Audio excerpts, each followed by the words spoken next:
Viewers, welcome back to the South Main Auto Channel. That's a 2007 Ford Fusion. It's got the big 3.0 and it doesn't run. I pulled it in with Big Bear and I see this coil connector is kind of screwed up a little bit and it was left unplugged. And I see a few other things. So I think it's been being worked on. The guy was leaning towards bad computer. Is what I was told, so that's what I know. I do see some new Motorcraft coils sitting on the seat. I'll show you what it does. It just cranks. It doesn't, smells flooded to beat the band. So it sounds pretty normal cranking. But that's it. All right, now we're all on the same page. Let's see. I let the VIN get read out here. Now these cars do have a tendency to fry PCMs. Back in the day, they used to have problems with the coils, and coil drivers would go bad in the computer, and that was that. So we'll see if it has codes in it. We're just going to go right to the engine controller. We'll see if it has any codes. I don't know if it's ever ran. We're going to just go retrieve continuous codes here. Definitely has the appearance of somebody that's been working on it. All right, what do we have? Well, we got a P1000, so the battery's probably been dead. But we have primary coil circuit malfunctions on A, C, and E. Let's see, A, B, C, D, E. Well, they could all be, I don't know if, let's see, no, Ford usually does their banks in order, don't they? 1, 2, 3, 4, 5, 6. So I would think it'd be like ABC on one bank. I would think. Okay. Well, anyways, this does make sense for, you know, potentially a bad PCM. 351, 353. It's interesting. They give them all different definitions. So primary circuit malfunction, primary circuit fault, primary secondary circuit fault. So that's kind of interesting. That's why I looked at the numbers. So I don't know if this is going to be cylinder 1, cylinder 3, cylinder 5. That's going to be my guess. We're going to look this up to be sure and see what we have. So let's find A, C, and E.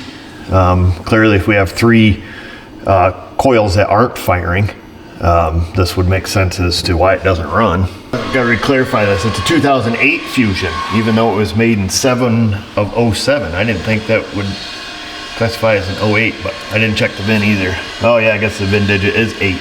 So anyhow. All right, I grabbed us a diagram. Service info wasn't very useful, but I'm pretty sure, just going off memory, it's A, B, C, D, E, F. You know, 1, 2, 3, 4, 5, 6. So here's our ignition coils. We got one. Are these in order? Yep. So these are 1 through 6 in order. They have the wire that's not highlighted, the wire that's the same here. So let's see, that's gray with yellow, it says. That's the power feed. So all 6 ignition coils use the same power feed, and then all the wires that I have highlighted come over to the PCM, and it's coil driver 1, 2, 3, 4, 5, 6. And then that power feed, for what it's worth, I just printed off that diagram. It goes up to this fuse here. So there's that, and then I printed off cylinder layout, and we were right. Ford does go 1, 2, 3, 4, 5, 6, and 1, 2, 3 are in the back, and you can tell that's bank 1 because that cylinder head sits outside. Whichever cylinder head sticks out the furthest ahead, the other one in a V configuration is usually bank 1. That's a most of the time, but not always, scenario. So usually you can just look at it and see which valve cover is sitting ahead. So 1, 2, 3, 4, 5, 6. In our code, what was that for? A, C, and E. So let's grab us a highlighter and we can make a prediction. So we got, it doesn't like this one, A, B, C, D, E. So those are the 3 that it's flagging codes for, current and pending. These are the ones that have circuit codes for. So we just have to make a few checks here. We can probably do it right at the ECM. I think this connector is left unplugged because maybe couldn't get it plugged in because the weather packing is jammed around it. So we'll straighten that out, we'll plug that in. And then theoretically, we should be able to make our checks at the ECM wherever that is. I thought they were under the hood on these, but it's been a long time. We don't see many Ford Fusions in here. Most of these are broken half at this point. It looks like it's super conveniently located under the battery, or behind the battery. So we're gonna straighten up this weather packing, get that back in there. All right, that's clicked back in. Now, as many of you probably already know, Ford does have a service bulletin on these. And they had a tendency, I don't know which came first, chicken or the egg. I don't remember if the coils would fail and then, you know, take out the PCM, or the PCM driver would fail and then, you know, the coils would explode. But back in the day when we did these, we would always just, you get 6 new coils, do the coils and plugs, and then replace the PCM because, you know, last thing you want to do is put a PCM in it to find out you got a shorted coil, and then, you know, then that's it. Smoke your brand new box. Let me see if I can see these. Oh shit, this one back here is unplugged also. Let me get a mirror, because if they're all unplugged under there, we might better pull the dang intake right now and just test them there. Let's just have a look-see. I can see 1, I can see 2 are plugged in. Okay, so it's just this first one. A is unplugged. Let's see if that one, oh, connector looks good. Okay, yeehaw. Wiring loom's been opened up back here. I don't see anything obvious on it. Oh, what do I want to do? Because that PCM, we're probably going to end up getting to it anyways. It's pretty probable. I guess we can just take, oh, battery's not even tied in. Okay, sweet. We'll just take and zip this out of here. Because I think the battery tray is removable.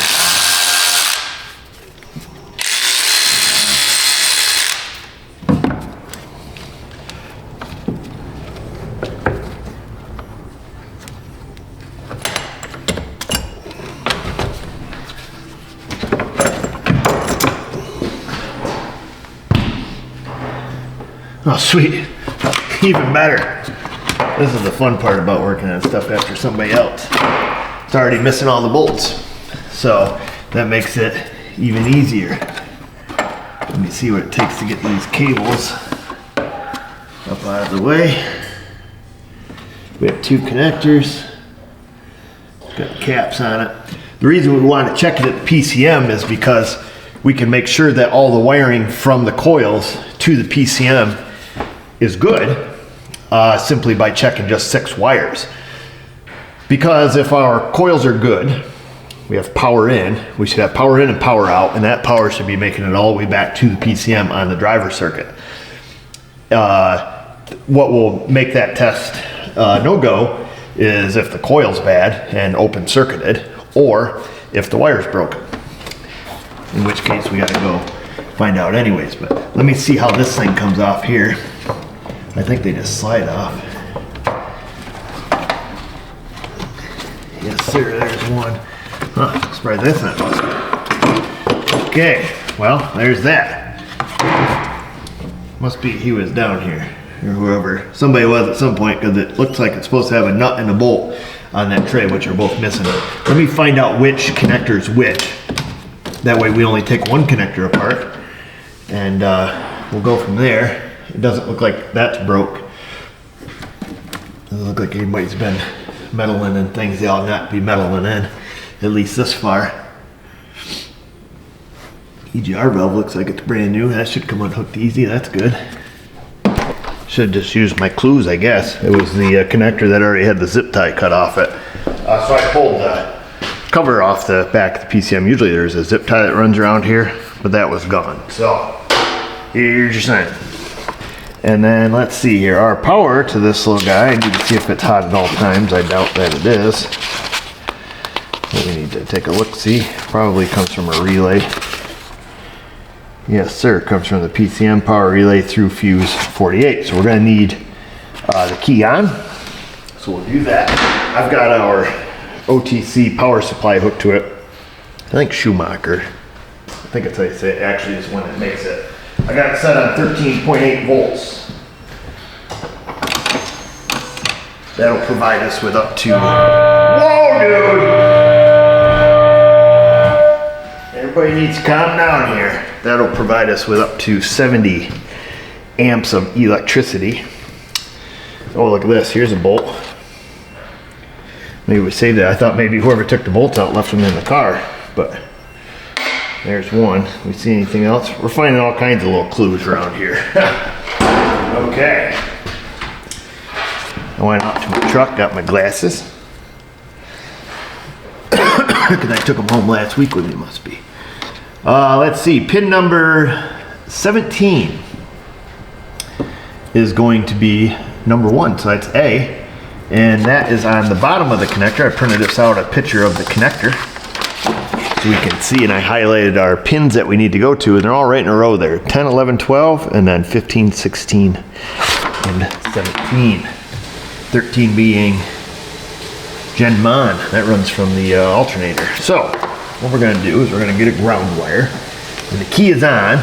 So when we hook our ground wire to our test light here, and if we touch power, it lights up with 4 amps of power. Got a cord chip stuck in my throat. I'm going to go down here. I'm going to try to probe this into the very bottom one.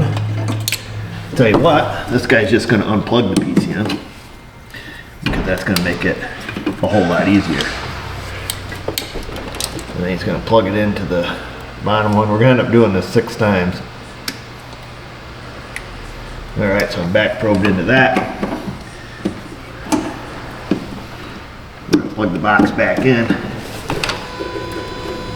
We're going to take our ground.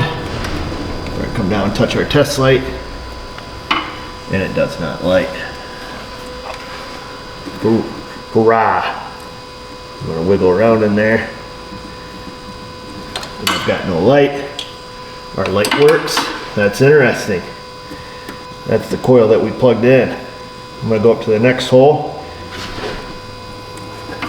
Try to shove these wires over a little bit.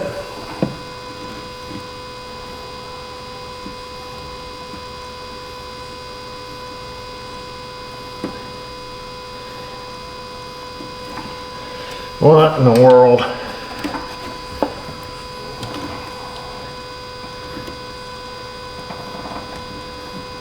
Nothing there. Nothing there. Okay, I just checked 3. There's no way we've got 3 bad coils or 3 broken wires. Let me make darn sure I had a good connection here on my test light. Okay, I do there. I'm just gonna try to, unless my back probe isn't making it in all the way, but sure feels solid. Nothing there. Nothing there.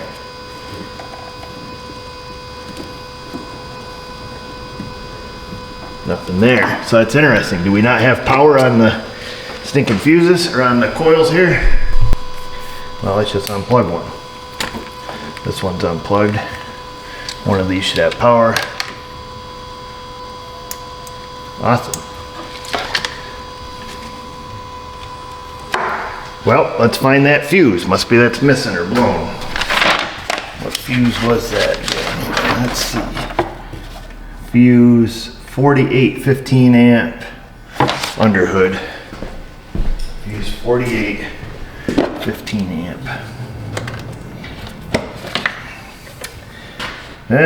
40, there's number 40, 45, 46, 47, 48. Oh, this one here that looks all crispy. Let's see, do we have power on that? Let's find out. Power there, power there. I got no power. We got a blown fuse. Let me grab a new 15 ampere. So answer me this, how come we didn't have codes for all 6 ignition coils? Oh. Well, we don't have a coil driver shorted to the ground because it did not blow. Or maybe it just did blow. I think I just heard something. Nope. Thought I heard something. I thought I heard a whoosh.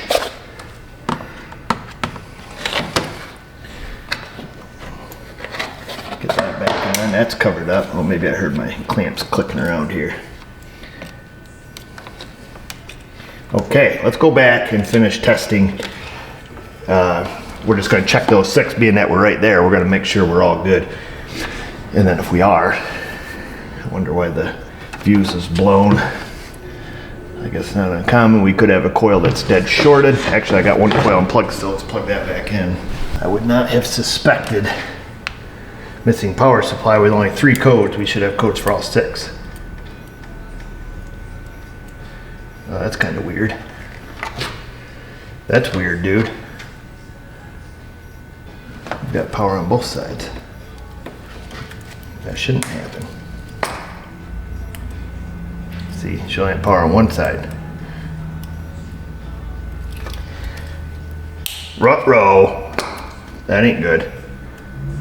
Yeah, we should only have power on one side. Well, that's weird.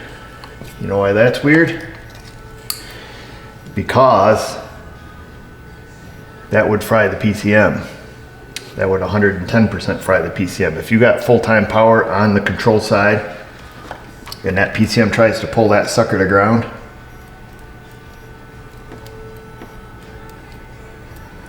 what does that mean, however? Does it, if a transistor goes bad, can it do that? Can it put power on both sides?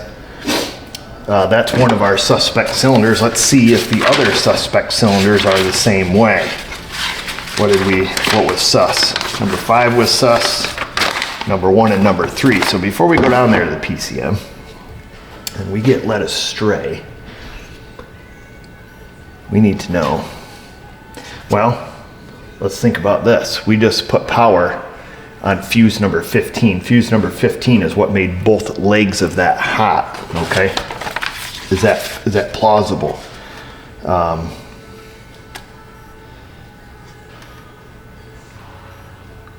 in, power out, okay. Interesting. All right.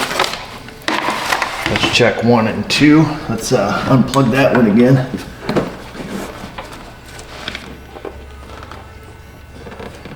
Okay, this one is unplugged. This is numero uno. Okay, we only got power on one side like we're supposed to. Well, that's some stuff. I would think if a transistor went bad, because that only pulls to ground. I'm not a big electronics guy, but it doesn't make sense to me. And it did not become powerful until we put that fuse in. I'm just talking out loud to myself. That's number 1. I'm gonna tell you what. I gotta get my flashlight so I can see number 3. We're just gonna check all of these real quick. I think I can get to all the back connectors. This is gonna be good, useful information. Power on the right side. Wait a dang minute, now this only has power on one side.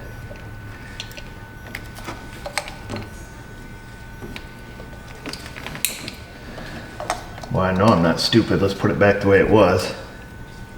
Now it has power on both sides. What the world? Okay, you unplug that coil, that goes away. How is that plausible? That puts power on the control side and the power side. This is where you should pause the camera and go figure something out, Eric. How is that putting power? Okay.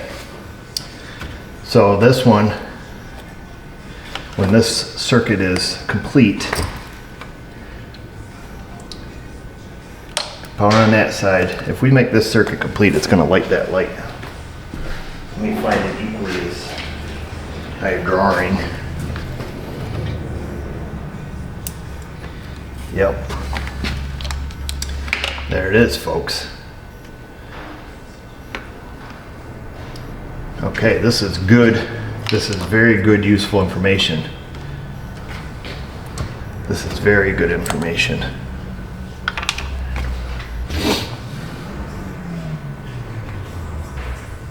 Yes, let's see. Power should be going into number 4, out and back to the PCM on the number 4 control wire. However, that number 4 control wire must be shorted to the number 5 control wire. Number 4 and number 5 are touching, right? Number 4 and number 5 control are touching. Let's see if that's true. Then when we plug this one in, both of these should be hot. And they are. Bingo bango, that's how you prove that out. These two control wires are shorted. Number 4 and number 5. I better write this down. Now that's just off the cuff. That's what I'm thinking we just proved there. Now we'll bring this up on the whiteboard. This is interesting. I may have missed this doing what I was going to do, which that would have been a catastrophic mistake. I need to revisit if I would have missed that. So we suspect number 4 and number 5 control wire, control shorted to each other.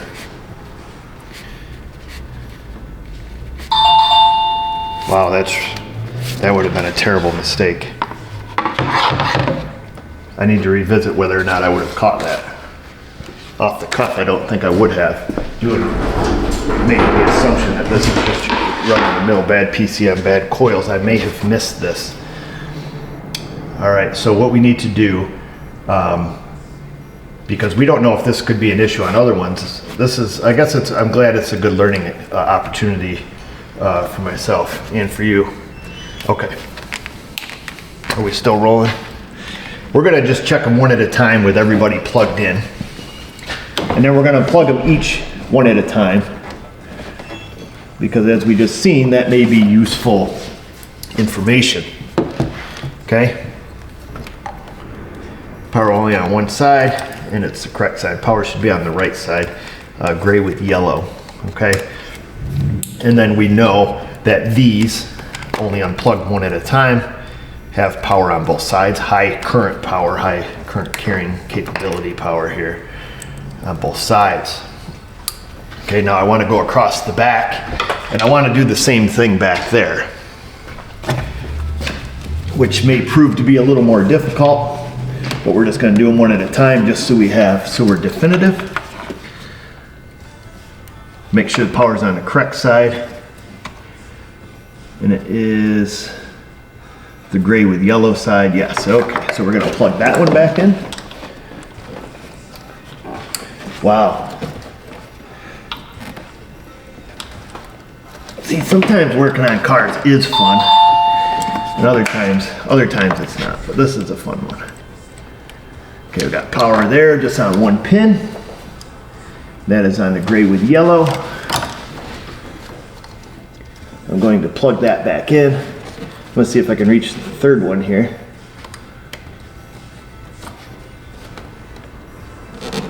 Yeah, baby. There she is. Power only on one side. And that is gray with yellow. Okay. Huzzah!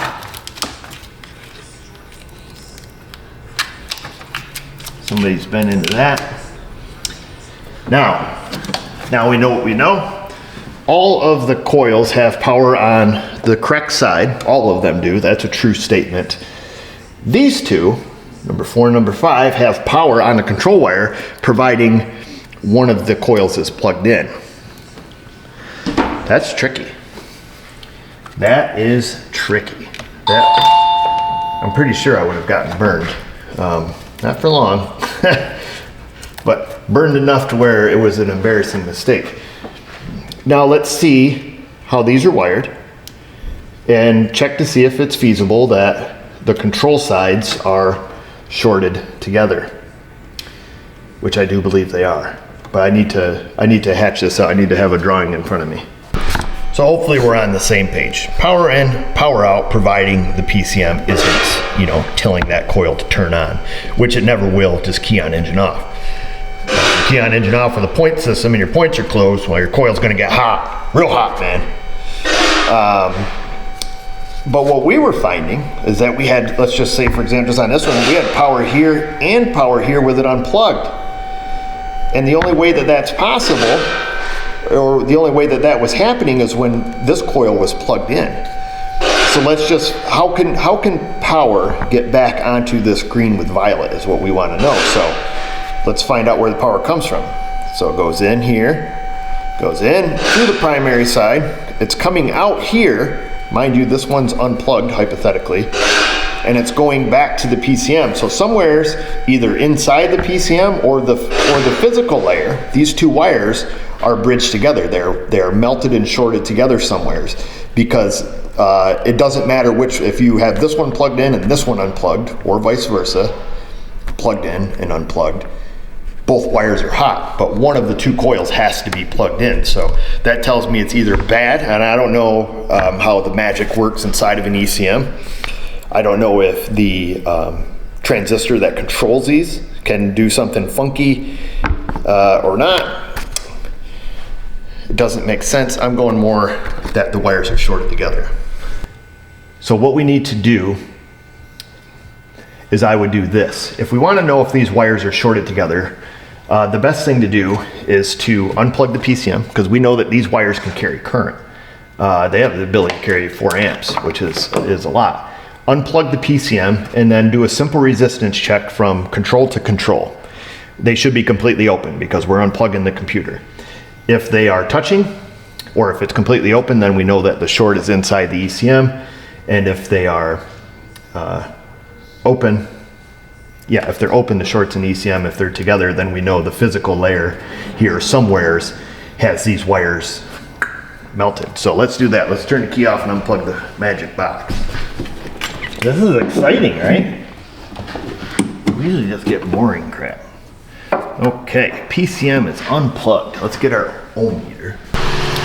There's other ways that we could do this too. I'm just thinking of other ways, but using an ohm meter is not something you'll hear me say too often. We're gonna make sure it's good. It is good. It is well. It is well with my soul. Let's see. We're going here. Now mind you, this should be open circuited. And bingo bango, it is open circuited. Okay, our short is inside the computer. 199%. So, maybe I've just never made this observation before. I just want to make sure I'm probing that good. Let me get some pins. Yeah, I must have never made this observation. I don't know how I would have never made this connection. Okay, so we're both control sides. I just want to make darn sure that I've got good connection. Yep, we're completely open circuited. Our meter is good. And for example, if I move these over to the power side, now we should have continuity, obviously. There should be 0 ohms or close to it. Yeah, 0.1 ohms. So there, that's that. I must have never made that observation, or at least if I have, I never remembered it. But let that be a good lesson to you. That could be catastrophic. Because, you know, theoretically, if they were shorted on the control sides, shoo-wee. Interesting. Anyhow, let's make our actual checks at the PCM now. Make sure our wiring is good down to the PCM. Now that you guys know we have power in, power out, all 6 of those should light up. Let's see. There's 1, 2, 3, 4, 5, and 6. So just to show you, that's number 1 down there lit up. I don't know, do you guys see? Can you guys see? Yeah, I guess you can tell it's lit up now. If I unplug number 1, oh, sugar. Number 1's in the back, you ding dong. What was I thinking? Power, that wire, if I'm in the right hole down there. Yep, see the light went out. A lot of smoke. Number 1's back in. It's just stuff burning off my bulb, so there, that's all I was doing down there. I know you guys couldn't see which cavity I was in, but they track right in a row and they skip one. So I just went 1 through 6, making sure that the power was making it all the way down there. Yeah, I guess that's it. The thing to make sure that if you wanted to make sure that there is no extra power on, no short to power on those controllers, unplug all of the ignition coils, and then you should have no power down there. It really still perplexes me about what happened up here with these 2 though. Yeah. All right. Well, anyhow, that's it. That's it, he says. I am curious if we clear the codes now with everything plugged in, unless there's, obviously there's something wrong with 4 and 5. Let's clear the codes with everybody plugged in and a good fuse in it. Maybe do the key on engine off test and just see how many coil drivers, circuit codes that PCM has in it. Curiously enough, it did not set codes by cranking it over. I would have thought that it would have. Just cranking it, key on engine off, I would have thought it would have set circuit codes. Injector, I guess we could look more into that code set criteria and see when that happens. I mean, we're already kind of beating a dead horse here a little bit. I just want to see if we have control like on a good one. Because I do find it a little bit curious too that it won't start on 3 cylinders. I would think it would cough, but this thing doesn't do anything. It doesn't cough, doesn't do nothing. We'll go 2 volts per division. We'll unplug. We'll just unplug it. Swap this around. We'll hook this down here. And I'll hook this one on battery positive. There we go. Now we don't have to worry about any flyback voltages. I've never checked primary ignition voltage on this scope. I believe it comes with an attenuator because I think the scale only goes up to 70 volts. Flyback voltage on the primary side is much higher than that, if it is working. So let's put some time on the screen. Let me just put a bunch of time.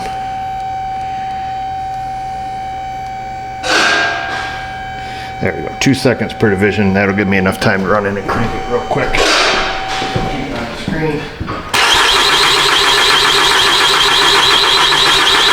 Yeah, no, nothing. You see that? It's not even working. So even our good one, the reason the voltage went down there is because we were cranking it over, so cranking voltage went down, but we should have seen, clear spikes all the way to ground.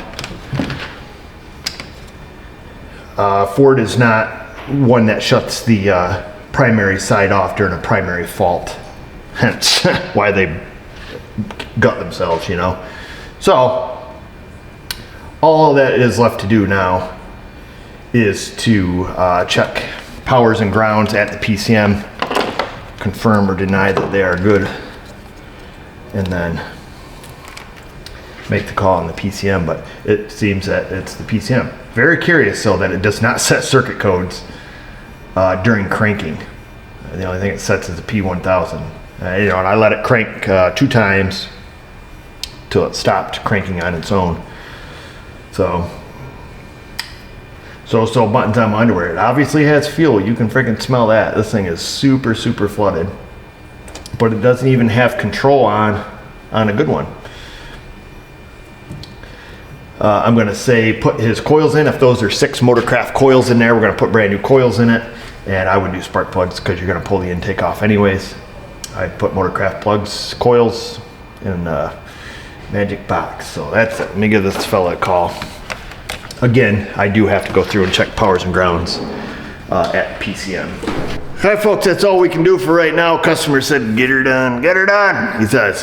He's got the ECM. Actually, he had already ordered one through Ford. Surprisingly enough, it was still available, which he got it from a local Ford dealer. This guy works at another shop, so he was able to get the parts, at cost. So that's where he got the PCM, save himself a few bucks there. It's gonna be a few days though before he gets it here. I told him we gotta do the coils. We at least gotta look at the plugs, see if they're all fouled out, clean them off, whatever. He did run the car. He had it running once since he's owned it only on a few cylinders, and then it just, quit altogether. But it ran long enough he could drive it to find out that somebody stole the cats off it, and to find out that the transmission works. So, because he picked it up used as a winter beater, and well, now it's a big deal. So, the other thing that's a big deal is I called Keith at L1 Auto Diagnostics. I said, Keith, what can happen inside the magical little box we know is the PCM that can send power out through the control wires when the cylinders, coils 4 and 5 are plugged in? Explained to him my process. He's like, oh, your wires are shorted together. I'm like, but they're not, because we unplugged the PCM and they're, we have no continuity, no connection between those two. So it has to be inside the magic box. And then he rattled off a bunch of big multi-syllable electric mumbo jumbo words about the boobly boobly being connected to the duty dad. And that's how it happens. So I says, I tell you what, oh boy, can you just do a video for us? Kind of, dumb it down in terms that we can understand as mechanics, what goes on inside that box that gives us the problem that we have. And being that he works on these ECMs and can fix the transistors in them and knows about the capacitors and bridges and whatever other kind of junk's in there, he thinks that he can put together a video for us that I'll put a link here where we can find out how this works and why it almost made us make a big boo-boo. So anyhow, we learned a lot. Questions, comments, Insta, Facebook, getting my fingers mixed up, almost gave you the shocker. And that's it. You know where to find us. Look for part 2, because when this stuff shows up, we're going to get her done. And just remember, viewers, if I can do it, you can do it. Thanks for watching.